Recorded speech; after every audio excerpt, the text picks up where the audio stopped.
Hand over $10 million. You've got your father-in-law's inheritance, don't you? Excuse me? What are you talking about? We need it to cover your sister's compensation. One day, my husband dropped this unbelievable bombshell, and to make matters worse, he even canceled our daughter's education savings plan behind my back. That was the last straw. If he wants to play this game, I'll fight back with everything I've got. My name is Opal. I live with my husband Leopold and our middle school daughter Abby. Our family has always been close, and we often have lively conversations. For the past few years, we have been living a fulfilling life despite our busy schedules without any troubles. I lost my mother when I was very young and was raised in a single-parent household by my father. My father, too, passed away from an illness 2 years ago. By the time his illness was discovered, he had only 6 months left to live. That's why it was a huge shock when my father passed away. The only reason I was able to overcome my father's death was thanks to the support of my husband and daughter.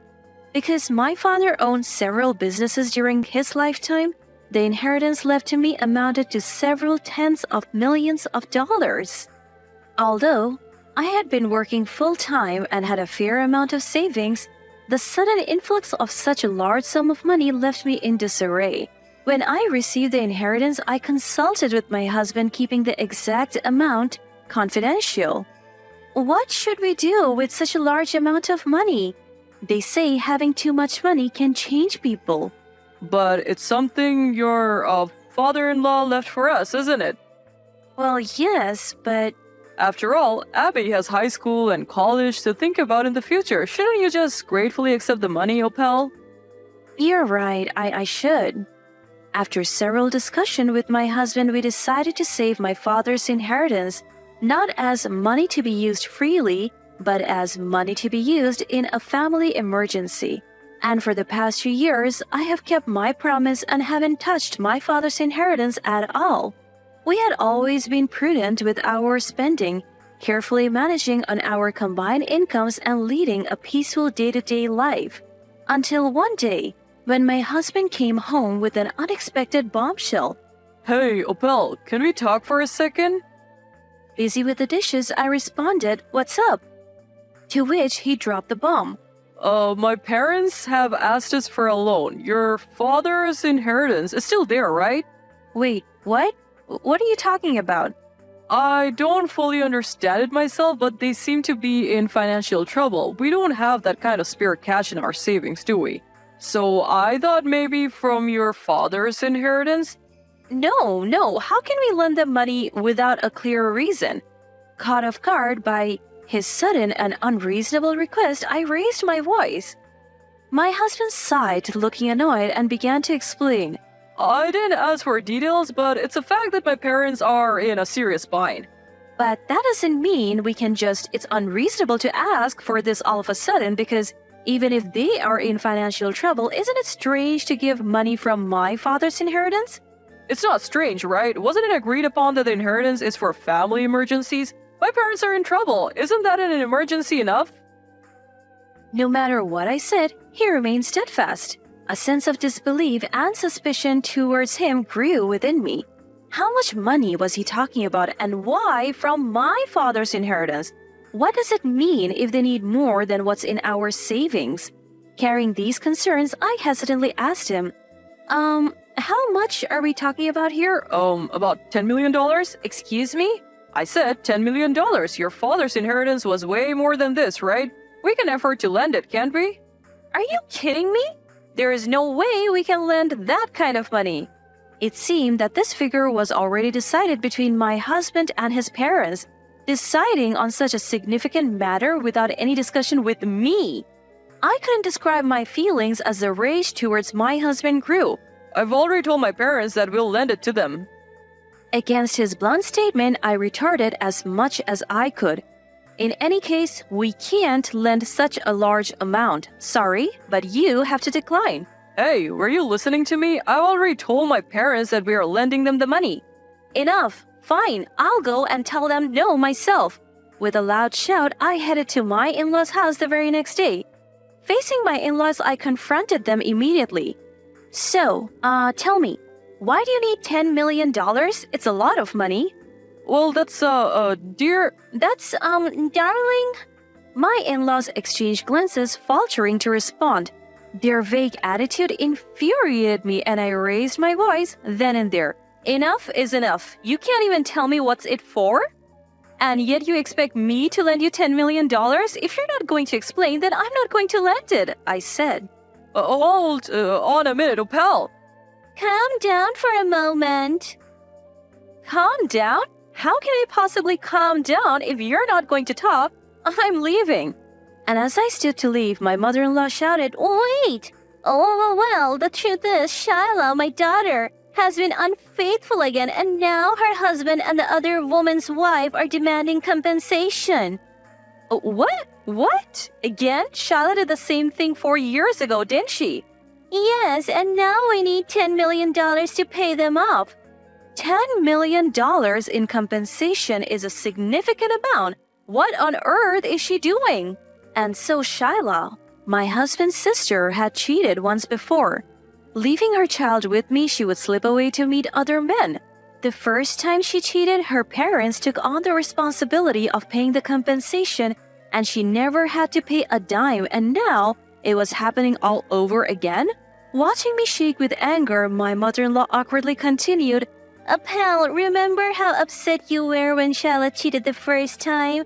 That's why you had my husband ask me for $10 million without giving a reason? Yes, would you be able to? I had thought I was immune to such trouble, but this was the state of my husband's family. Why did my husband and in-laws spoil Shyla so much? It was because of the circumstances of her birth. Unlike with my husband, Shyla was born via emergency C-section after a difficult labor. After a birth that left her between life and death, and with a long-awaited baby girl in their arms, the parents were overjoyed. With a beloved little sister in their lives, my husband too adored Shyla. With affection from her brother and parents, Shyla grew up to be a self-centered monster with barely any moral sense. That night, I confronted my husband about the conversation with his parents, but he was nonchalant. Shyla can't afford $10 million, neither can mom and dad. You're the only one we can turn to, pal. You get that, right? It's not about getting it. Why should I have to pay your sister's compensation? Shyla is your sister-in-law, isn't she? Don't you want to help your family? The reason we are in this mess again is because you bailed her out the last time she cheated. Well, you inherited money from your father, right? You won't be troubled by losing $10 million. Why should I have to use my precious inheritance from my father to pay for my sister-in-law's indiscretion? Furious at my husband's attitude, I made it clear to his parents over the phone the next day. I was called heartless and inhuman, but I ignored them completely. My husband, likely having been berated by his parents, turned a torrent of abuse on me. Why are you so callous? Don't you get it? It's not just Shyla in trouble. Mom and dad are struggling too. Do you even understand what callous means? This whole mess started with your sister. If she's done wrong, wouldn't she be the one to take responsibility? That's why I'm asking you for help in the first place. You know, they say money changes people. I never thought it was true until now. You've become a despicable person. What? Despicable? Really? They're trying to pay off his sister's infidelity costs with my father's inheritance? Isn't his family the ones with a messed up way of thinking? The next day, as I got home from work, our daughter was standing at the front door, tears in her eyes. Abby, sweetheart, what happened? Dad left us. What? Seeing my face, she broke into tears. Her clothes were all rumpled, a clear sign that she had been standing at the entrance in shock for a long time. I comforted her and slowly she regained her composure. Tell me, what happened, honey? Dad started talking about canceling my education savings plans. What? He said that? My husband doesn't know where I keep the bank cards and certificates. So while I was out, he had apparently asked our daughter where they were. She knew that I managed the finances and asked him why. Because I'm canceling the education saving plans and insurance. was his reply. Does Mom know about this? It's not okay to do it without her knowledge, she lightly warned him, but her caution was met with a fierce backlash. Your aunt is in trouble. Even you are siding with them? If you're so cold-hearted, you're no longer my daughter. Yelling at our daughter, he stormed out of the house. I was shaking with anger. Had he realized that getting money from me was impossible and decided to dip into our daughter's education savings plan? At that moment, I decided I couldn't continue with him. I quickly called my husband. Where are you right now? What's up, Apel? He responded arrogantly. Let me make it clear. I won't be coming back unless you say you will give Shyla some of your father's inheritance. It's okay if you don't come back. Just do whatever you want, making Abby cry? It's unbelievable. You, your parents, just how much will you pamper your sister? I just tried to cancel the education savings plans. I haven't done it yet, and it's natural to help your own family when they're in trouble. Okay, fine. So as long as you're helping your family, it doesn't matter how your actions affect ours? Well, now I understand. Just do whatever you want. I hung up the phone. I explained the situation to my daughter, and together we decided to leave this house. While packing up, I was continually wrestling with my own emotions. Could we really just leave? If I got a divorce, it would also be tough on Abby. But would it be worse than staying with a man like him? As if sensing my dilemma, my daughter smiled gently at me and said, Mom, don't worry about me. In fact, I don't want to be with someone who hurts you. But if we get a divorce, you will also have to... Changing schools? That's an invaluable experience, and I also despise Dad after today. I can't believe he tried to unilaterally cancel my education savings plans. Abby, thank you. No, thank you, Mom, for putting up with it until now. Come on, let's get ready. My prideful husband, as I thought, wouldn't be coming home for a while. As expected, that meant we could prepare for the move smoothly, and we were able to secure the apartment we had our eyes on quickly. At the same time, I began looking for a divorce lawyer. A few days after the move, my unrepentant husband started to send me persistent emails. My sister really needs it. You have to lend it to her. The education savings plan issue, I didn't really cancel it, right? We are family. Aren't we supposed to help each other in times like these? He didn't show any signs of remorse, and his messages were nothing but self-serving excuses. I was dumbfounded. I couldn't even reply. But I knew that without doing something, nothing would be resolved. I decided to take my lawyer and head to my in-laws. As soon as we arrived, my husband and in-laws began to berate me. How dare you bring a lawyer? All you had to do was lend us the money. That's right. Your sister-in-law is in trouble. Exactly, Apel. Please lend us a little. In response to my husband's final, We're family, I replied firmly, Family? No, we're getting a divorce, so we're not family.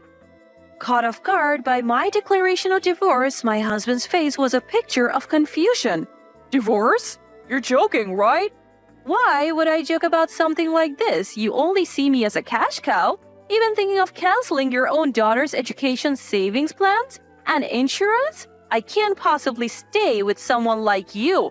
Wait a minute. You can't just divorce me over this. I was just trying to help my sister.